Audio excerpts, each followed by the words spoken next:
Hi, and welcome to another episode of the Chatty Cuppa.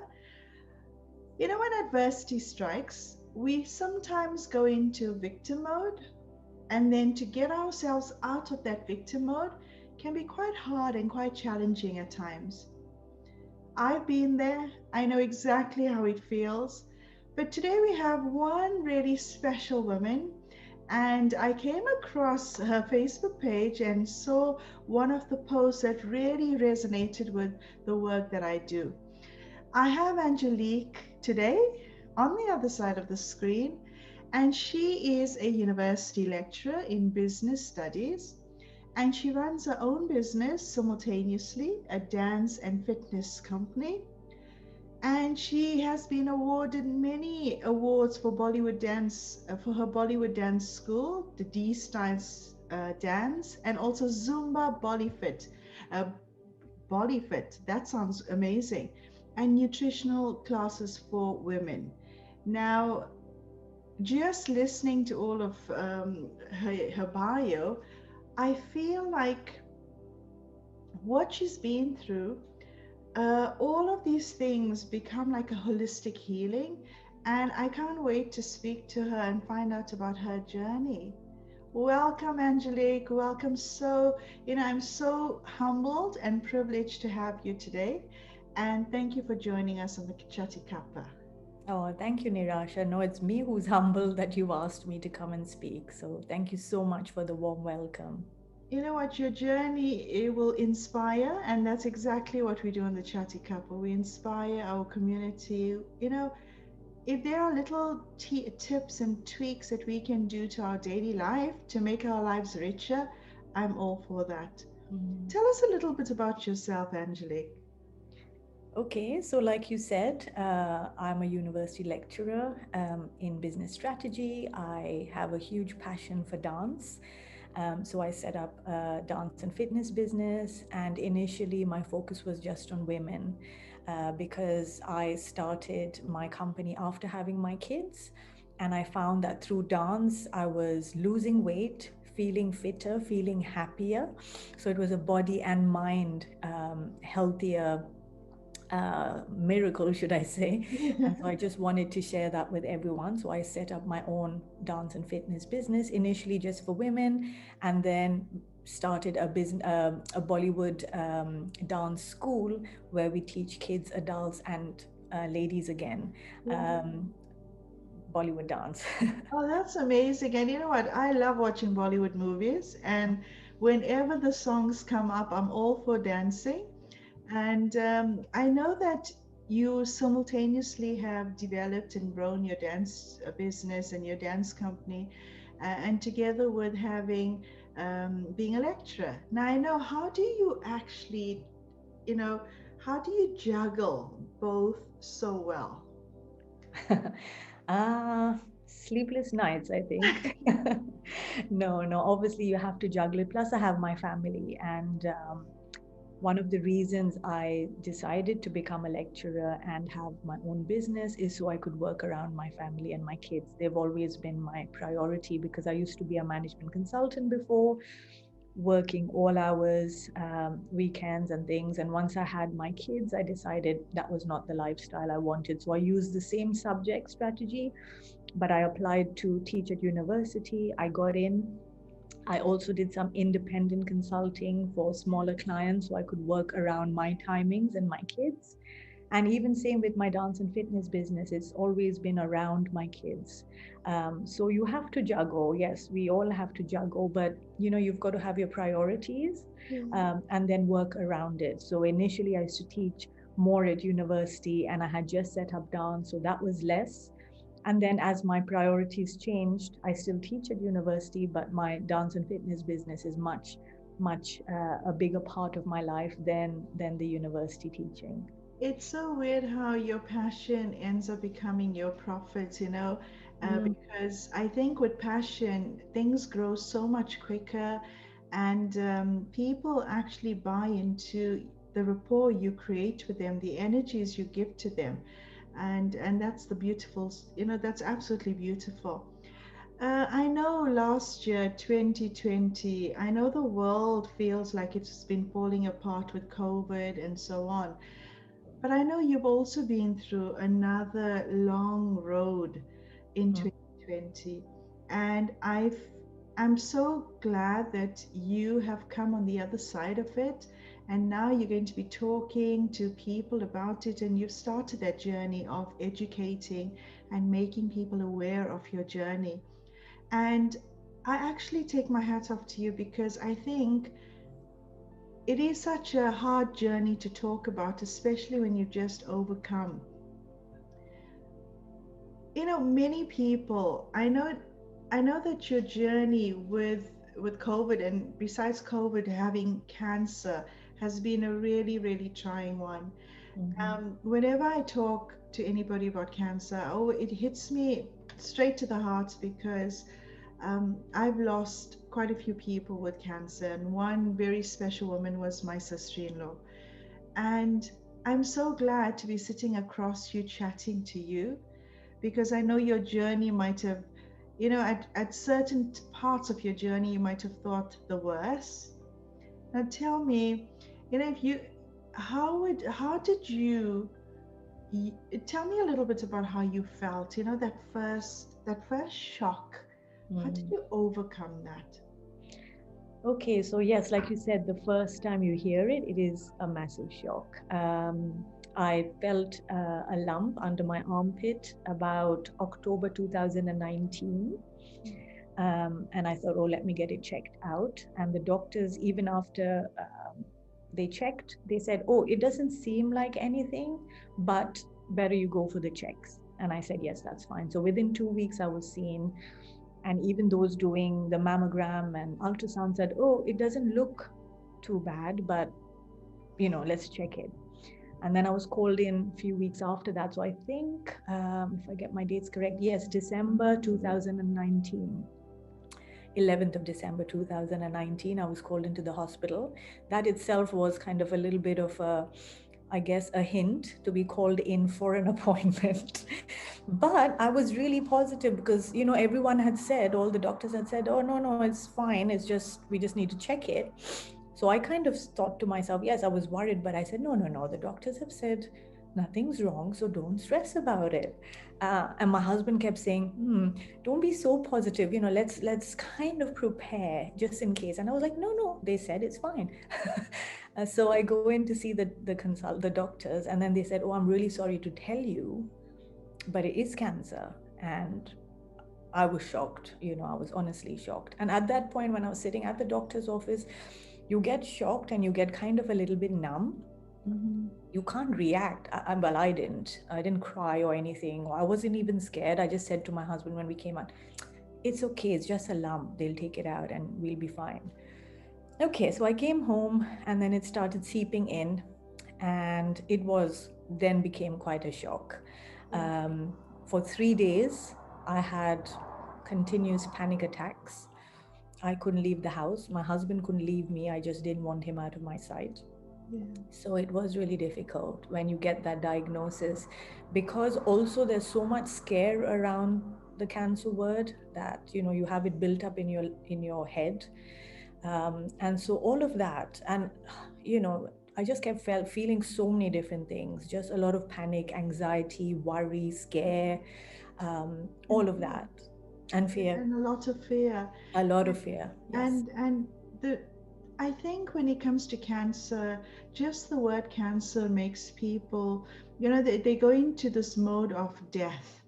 And Mm, unfortunately that we do, a lot of people have had experiences where they've lost loved ones.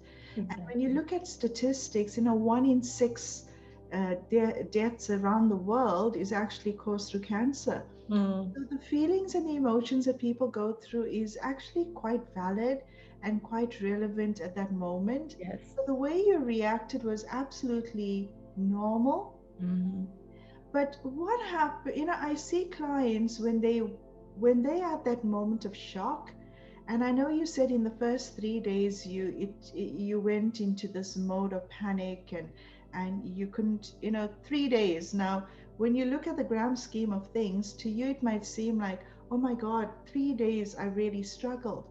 But in the wider scheme of things, in your journey, those 3 days you needed to take to process.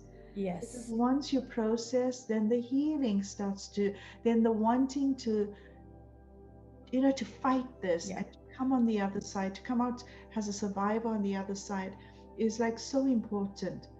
Now, I know many people, the first shock of it, the first emotion behind knowing is the sadness. And a lot of my clients, they feel this like this sadness just seeps through them, and they feel that they have no sense of like drive at first, and they feel like their body's giving up on them. And I don't know if you felt this way. And how did you actually switch from your mindset of being that victim to moving on to being that victor? Because you're sitting across me as a thriver, not just a survivor, but a thriver. So, how did you switch that mindset? Okay, so yes, like I said, the first 3 days were horrendous. I had to even go to my GP for some kind of medication to deal with it. I only took it for a few days. Don't know if it helped or not, but just took it for a few days, probably mentally helped. But yes, 3 days passed. And also, my husband said, it's time to tell the kids. And I thought, how am I going to tell the kids if I can't deal with it myself? Because I don't want to end up crying in front of them or showing them I'm scared or worried. And my kids are teenagers, so they're not little kids you can, kind of make stories up for or something. So that was one driver. But also, another driver was the fact that I had never seen myself so shattered or broken by something. Oh my and God. i and I just thought, you know what, come on, stop it, snap out of this. And I think, like you said, you get scared about death, first time in your life your mortality is in front of you. Whereas the rest of us, when we don't have something like this, we just carry on like we're going to live forever, chasing these, jobs and dreams and whatever, like nothing else matters, like there's no restriction, right? But suddenly when you hear something like that, your mortality comes in front of you. And I was like, oh my, you get really scared with that. But then I started rationalizing it in my mind. I was like, well, everyone has to die, so do you know what I mean? And who knows when it's going to be? Nobody knows. Yes, we might ignore it, but it is going to happen to every one of us. None of us are immortal here. Yeah. So I So said, when you fine. were I'm so sorry. So when you were rationalizing this and you were saying that, what, everybody, dies, but how did you feel just saying it out loud or even thinking it? No, I think those kind of things helped me Okay. put my anxiety in perspective, because I said to myself, well, somebody could go out in the car and have an accident, or somebody could have a heart attack and just die straight away. At least I'm not doing that right now. Yes. And, I'm blessed because mine was very early stage. So, that was another thing I had to be thankful about. Um, and so, yes, I started rationalizing and thinking that, come on, whatever it is, God's given me life, I'm still here, and I need to turn this around and live the rest of my life, with purpose. I can't just be freaking out like this. I have kids, I have students, I have a business to run. Yes, I need to accept it and I need to move out of this. So that's what I had to talk to myself about. Plus, I have to say prayers and faith and depending on God Yeah. is very important at times like this as well. And that definitely helped me, plus other techniques, which I'm sure we will talk through. So when you say God and connecting, did you find that you were connecting to Him all the time, and you were constantly like talking to Him and connecting to God or that higher consciousness, and how did it elevate? How did it relieve you from that anxiety and from that feeling that you had bundled inside? Okay, so yes, I definitely depended on my faith drastically. And I think for a few years before, I had probably let go of my faith, to be completely honest.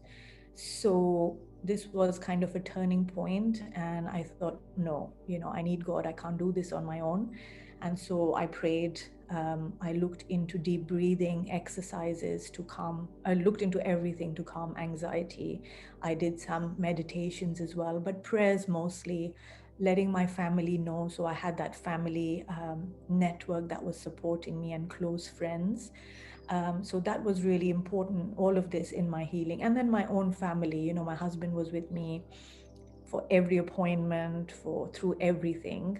My kids have been amazing. So all of that really helps. But definitely, I think when you're alone, it's your faith that can bring you, because okay, when you're with them, they're helping you. But then there's so many times you're on your own and you're worried in your head.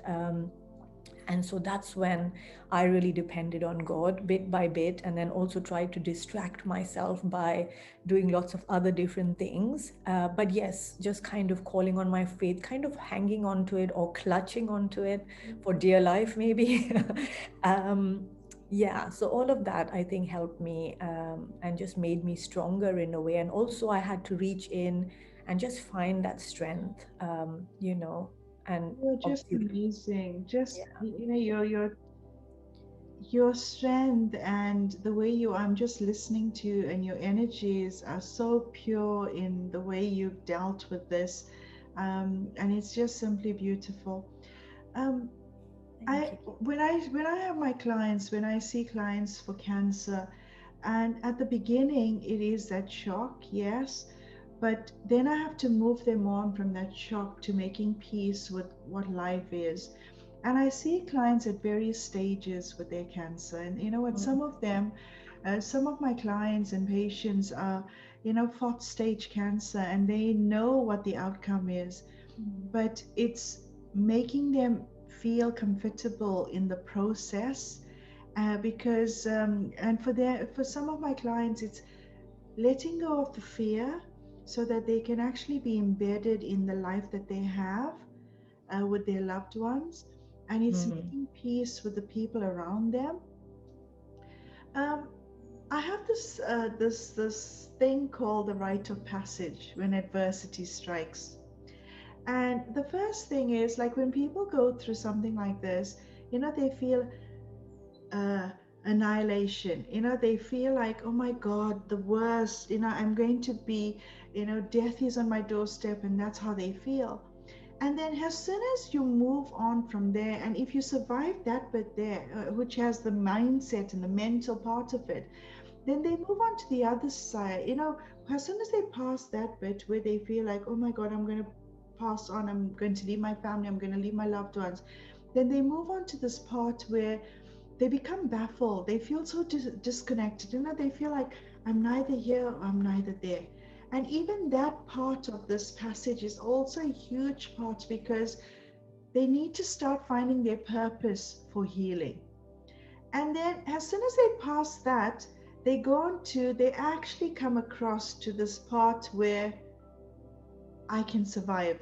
And they become the survivor. And once they become the survivor, they now have this courage and this innate, wonderful, wondrous, where they want to go and teach other people. They want to make other people aware of it, and they want to tell their story. And then they move on to the fourth stage, which is being a thriver, thriving. And I know you've also been through these various stages. Which stage are you at now? Ah, hard to tell. So also sorry, Nirasha, I missed the first two stages. I think if you can just tell me the names, because I think Oh, the network's been in and out. okay, I'm so sorry. The internet seems to be low here. Annihilation, the part where you feel like, oh, everything's ending now.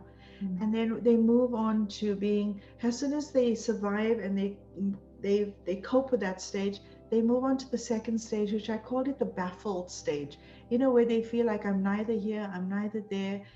They're going through the treatments, and also the treatments that cancer patients go through, as you know, is it, besides being mentally draining, physically, it Mm. is it is a hard road to travel on.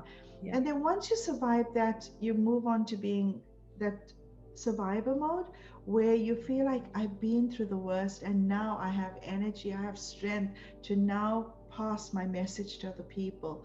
And you have that innate strength to now speak about it, and then you end up going and educating and changing the world. You want to change the world. So what advice would you give to people to dig deep and find that inner strength in them? So yes, like I said, I would definitely say, depend on your faith. That is very, very important because at the end of the day, well, I'm religious. I believe in God. So I believe that God's given us a purpose on this life and that we all have a set time anyway. So who knows when our time is, but whatever time we have, let's use it in the best way possible, really, and yeah, I mean, the thing is, I really believe in positive mindset as well. So, okay, even if something is bad, if you look at it badly and negatively, you are going to kind of have that doom and gloom cloud over your head in any circumstance.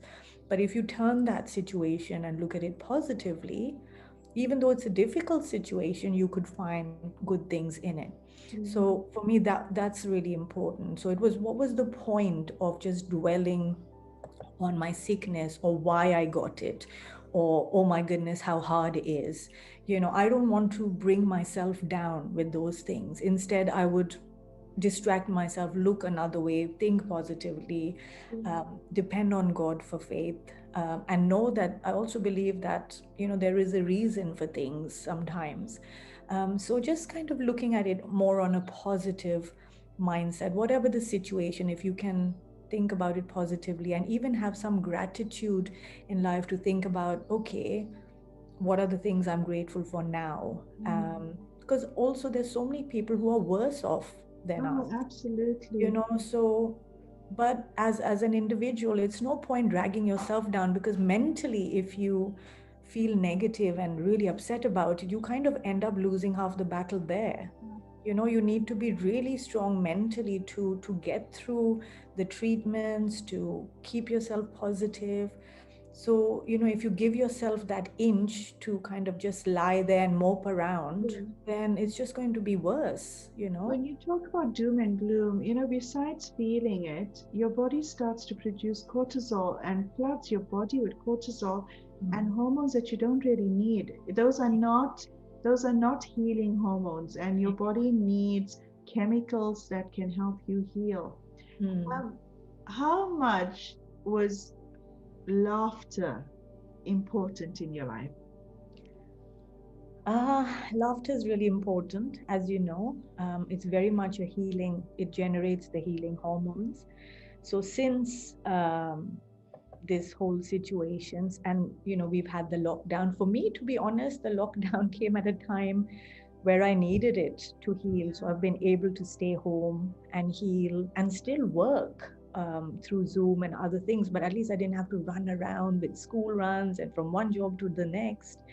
Plus, I had my loving family around me, which obviously helped as well. So, what they used to do, and we still do that till today, every day we sit together and we watch some funny comedy program that we love. And that makes us laugh. And, that's the main thing. But yes, laughter is such a healing thing. And it's so important in this journey, along with a positive mindset, faith. These are things you should try and incorporate. And it's funny, you can't just sit down. I mean, I can't just sit here today and start laughing. Do you know Oh, what I yeah, mean? But definitely. watching the programs, for example, is my channel of doing that. And when I dance, that makes fills me with endorphins. I'm always happy. It gives me energy, it boosts me, makes me feel mentally happy as well. So I kind of carried on dancing all the way through last year, Yeah, through that my is. treatments, through after my operations, everything. I was lucky in a way to have that. But secondly, because I didn't want to tell anybody yet, I Okay. had to keep going. And you know what? Keep going actually tells the mind, you know what? I've got a lot more. I've got my purpose to fulfill. So I'm Yeah. kicking this cancer out of my system. Mm. And that's a beautiful mindset to have. To your kids, how old are they? So one's 18 now and one's 15. So they're quite grown up. Oh, that's lovely. What's their names? The 18-year-old is Zen And that and was the 15-year-old is Nile, 2 months old. And we have a wonderful dog too, Minnie, who's 10. And she's been, again, really important to my healing as well, I think. She's given so much joy to the family and just forever cuddling us and never judging us. And they have this innate sense as well to know that something's going on. So when I had my operations, like she wouldn't jump on me, just cuddle me. She was very gentle, just amazing. They're kind of God's gift as well, I feel. absolutely. You know what? There's so many people have, for just anxiety, something just as like anxiety or depression, having animals around you, so it changes the way you feel. It gives you purpose. It gives you this, you have a responsibility to that pet. And also, pets are very sensitive. And Yes. I've been reading this article where dogs actually can sense cancer in the body. Mm, yes. And that I found like, wow, that really blew my mind because they know, so they can sense it even quicker than we do. And it's beautiful having that energy between your pet and yourself. Mm. Now, you mentioned that you know, when you go through a dreaded illness and then you survive, and you end up now repurposing yourself. Did you find yourself going through this where you want to repurpose and you find a new purpose in your life? And I'd love to hear about it. Um, yes, I mean, so, like I said, I've always kind of wanted to help others. So that's why I set up this company to help women, get fitter, especially through dance. Because for me, I used to go to the gym, and to be honest, I'm not a gym person. Uh, I went to the gym for 3 years, but it was out of like duty and obligation. I never lost a pound. I was never motivated. So when I found dance and I lost weight, and not only physical fitness, but mental fitness, where I was so happy because I was really passionate about dance even as a young child, and I kind of lost it along the way. So when I refound it and found all these benefits, I just had to share it with others. And so hence I started the dance fitness classes a good 10 years ago. And I think this new purpose for me, yes, is definitely still about. I think I've been so, what should I say, blessed to have my dance and fitness. It kind of has got me through this hard phase. And the fact that I was really fit before the cancer was diagnosed really helped me recover quicker as well. So I can't, you know, what should I say? My love for it has become even more or even greater because the doctors were really amazed as well. For example, just a few things. After my first operation, 2 weeks later, I had to do a show, a dance show. I was kind of Wow. jumped in the middle of it and I Oh had my to do it, God. and I did it in 2 weeks after my operation. Then I had my second operation, and again, 2 weeks later, I was up doing Zoom classes, Zumba classes My on Zoom. God. I Um, yeah, so they were really amazed, and like all the physiotherapists, the doctors, and everything were really amazed. I mean, I had a lot of side effects as well, which would have stopped somebody from doing the things I was doing. Like I had a lot of problems with my left arm because of my surgery. When they give us a booklet about what the side effects can be about operations, I had all of them. So, but still, I just thought, let me just move as much as I can. And like I said, I wasn't ready to tell the world at that point. So I just got up and did everything I had to, in a way which was great. It gave me, it kept me moving forward. yeah. And so I think for me, my purpose has become even more about spreading health and fitness, because without this, without health, we really have nothing. We can chase jobs and money and all these things, but if we don't have health, it doesn't matter. And we really need, and especially as women, because as mom, as women, we tend to run around everybody else, our Yeah. kids, our jobs. We're trying to juggle the jobs and parenthood. We are trying to do the best in every possible way, like be the best mom, be the best at our jobs. And it's too much pressure. And we need to, realize that and understand what's important, but also put our health and ourselves first. We put ourselves last. So this is what kind of has pushed me to be even more passionate about fitness for everyone, but especially women. Yeah. And lastly, I'd like to say that I was really focused on my physical health, and you'll be very happy to hear this, Nirasha. And I kind of forgot about mental health while I was running around. Literally, I had a crazy schedule. I mentally and emotionally exhausted myself before cancer was diagnosed. I was kind of running myself to the ground. I had a few very stressful situations, a few difficult relationships that kind of finally broke. But I was mentally and emotionally a wreck. Yeah.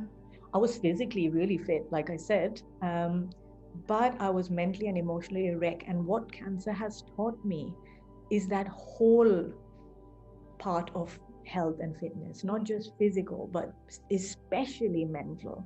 And that's where I've rechanged, repurposed my whole healthy living programs to include a big element of mental health and wellness and well-being, not just physical but mental as well. So Yeah. that's where a little bit. I mean, I've changed a lot in that sense. I'm much calmer now. I'm kind of, in a way, it's so weird to say, but I'm healthier now, mentally and physically, than I was before cancer. So, you You know know, how they say sometimes things need to be broken to be yes. fixed and to be, because when things break, you want to make it even stronger. So Hmm. now we make ourselves even stronger so that we repump the ammunition back into us so that Yeah. we have a better goal and our purpose becomes more clear. Yes. Yeah, I was going to ask you, you know what, you must have heard lots of people say, Angelique dances and she keeps herself so fit, but still, how did she get ill? And you would, I hear people talking about themselves in that way, you know what? But how did you react to when Yeah. people said things like that? To be honest, nobody said that to me, to Oh, my that's face, good. That to my is amazing. face. Yeah, Who knows what they said behind? But to be honest, that was a question that I kept asking. yeah. And I was really initially worried and embarrassed about this, to be honest, because I thought, even when the doctor told me I had cancer, I said, but I'm a fitness instructor, I said to him. And he looked at me and he's like, yes. So for me, that was, I kept saying to my husband as well, how can it be? I'm a Mm. fitness instructor, I'm fit. And the whole point is that cancer can touch anyone. The whole point is that I had cancer in my family genes. Also, the fact that I was mentally and emotionally very, very ill, should I say, Yeah. Compromised. compromised my immune system. So, where I was physically fit, mentally and emotionally, I wasn't. Yeah. And that's what compromised me and then takes you towards those kind of bad genes. And like you said before, where you're stressed and you're living in chronic stress, you're going to have all the hormones, that can't do their jobs. You're going to Yeah. have all the bad hormones that are running through your body, like adrenaline and cortisol and all of that, which completely compromises your immunity, Yeah. your health. And so that's where what kind of caused it for me, because for a few years I was really stressed, really, like I said, emotionally drained. and it affected my hormones. So I Yeah. had really 2 bad years of hormones before the cancer diagnosis. I used to keep going to the GP. They said, oh no, it's normal, this is what women go through, that kind of same thing you hear all the time. But had they actually looked into it or given me some advice, again, at that point, I could have helped myself, but it's never holistic, when you Yeah. hear about these things. So that was a big, big issue. And guess what? My cancer turned out to be hormonal. There you go. Absolutely. There you go. Um, and that what makes me angry sometimes. That, God, tell me about. we go to the doctors, but we don't get the right advice. Yes, Yes, you have nutritionists and you have dietitians telling you to eat well and so on. But I think not enough awareness is made for mental health and emotional well-being, exactly. because that actually starts to form blockages in your body. You have an overload of cortisol and adrenaline that becomes toxic in your bloodstream. It's Exactly. being pumped to every single cell in the body, and because it affects you at the cellular level, Mm, bound to have a drop in immunity, and then you're bound to catch something, you mm, know or end up getting ill in so many different ways. um, exactly. I know you touched on what are your three greatest, some of your greatest tips for people that are going through the same journey. Um, what would you boil those three tips down? Your three top tips? This is hard. And again, everyone is so individual, like I said, and, I just pray for everyone that's going through this hard time. Hard to say, and everyone has a very personal journey. But I would say, ask for support, get your family and friends around you, and get rid of things that upset you, stress you out. It's not the time to deal with those things. Sometimes you have to take drastic actions there. So I would say, one, surround yourself with people that love and support you, because that's really going to be needed. Two, obviously, or maybe number one, depend on your faith, and just try and be positive, as much as possible. It's not easy, Yeah, but at the same time, whatever time we have on this earth, we don't know. It's about just living it to the best way we can, really. I mean, that's my message. And then, like I said, just depending on others, depending on your faith, and getting that mental strength, I would say, is number three as well, to help you through this journey, because it is a really tough journey. Just to put it in words, I used to feel like it was like a mountain, yeah, the cancer journey, and every step of that mountain. So for example, I'm the person who hates even injections, to yeah. be honest. And say, for example, I was always all my life dreading an MRI. Okay, and I always said, God forbid I have an MRI, because I'm quite claustrophobic. So for example, when I'm having all these blood tests upon blood tests and all of these things, the first thing they wanted me to do is have an MRI. And I was like, oh my goodness, an MRI. So that was a huge challenge for me. I had to overcome my anxiety going into an MRI. So I did that step, of the first step of the mountain, and I was fine. Okay, I conquered that. But then above me was the next step, which was even harder, which was going for an operation, for example.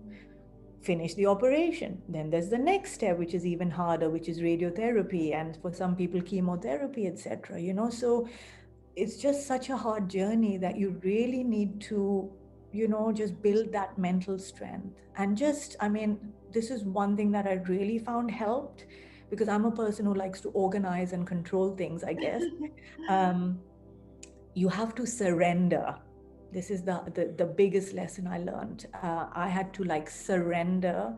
And for me, it was surrendering to God, maybe through my faith, and saying, here I am, God. Okay, I have my operation tomorrow morning. I'm just going to let myself go and just go through it in a peaceful way, rather than being scared and holding it back and dreading it. And just surrender. It will be okay, it will pass, and you will come out at the other side. But it is about these kind of small things that really make a big difference. Yeah, you know what? That is such amazing advice, because Surrendering, not many people find it an easy way.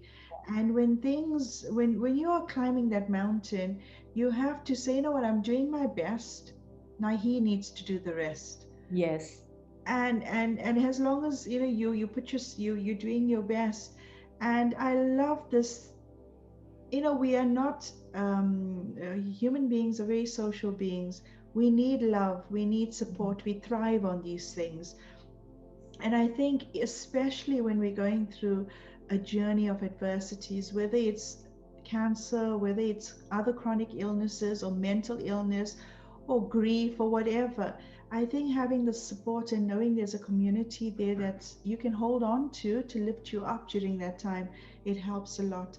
Because I Yes. know when I lost my brother in 2019, I think the support I had from my friends and family has just been amazing. Mhm. And that helps you. It gives you this, it also helps you to redefine your purpose again.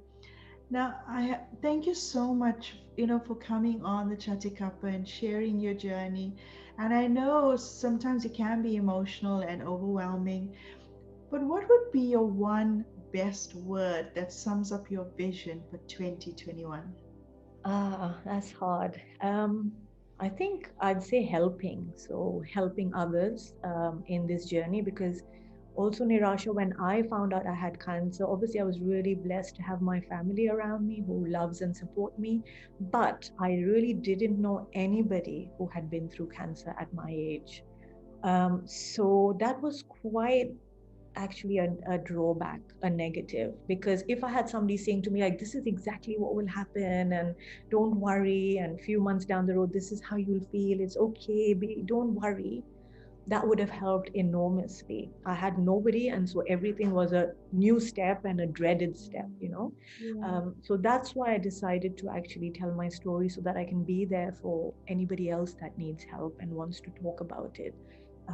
That is one of my main purposes. And also, I wanted one more point to add to what I said before, is not to think about yourself constantly as a victim as well.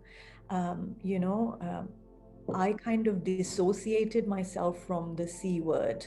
Um, don't just go around constantly living like, oh, I have cancer, this cancer, that cancer, talking about, make it more of a victory word. Don't think about just, I kind of stopped thinking Victim. about the word cancer, and don't read about it on Google, and don't, dwell on it. Just move That's away from it, I would say, because it's just got such bad connotations. And anywhere you look on Google, and it's just nonsense information that you don't yeah, need. You and just, it it brings produces you more fear. down. Yeah, and more fear. More. And one other thing, I think the time when you start to dig deeper within yourself, and it's a journey of healing, and then you make yourself even better when you pass and you heal and you Mm. become a thriver. And I think it all goes down to self-love and finding that true love inside of you for yourself so that you put yourself first.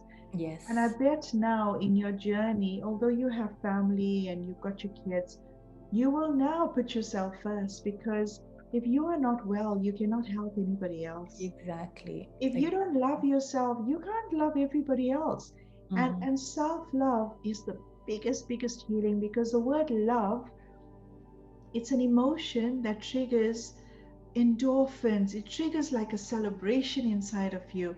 And if Mm. every single cell is celebrating you all the time, that's the beautiful way to be healthy at the cellular level and to find your peace and your that love inside of you.